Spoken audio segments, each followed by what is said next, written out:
What's up, it's John from Fedora Lifestyle, and do you feel like shading is just way too difficult, like it's some type of magic? Well, not to worry, in this video I'll show you just how easy it can be. Before getting started, please subscribe for more art and drawing tutorials. Let's start by drawing a circle. I used a compass, but you can just freehand if you'd like, and imagine the main light source is coming from overhead.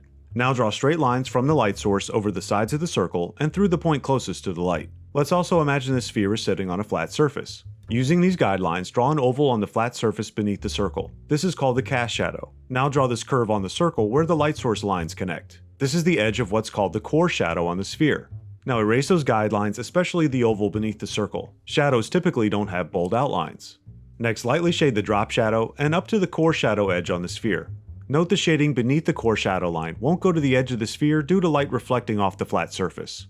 Now with the side of your pencil, take your time and slowly build darker values on the drop shadow. Most of the time shadows are darkest where an object meets the flat surface. And again, the drop shadow will be lighter near the edge.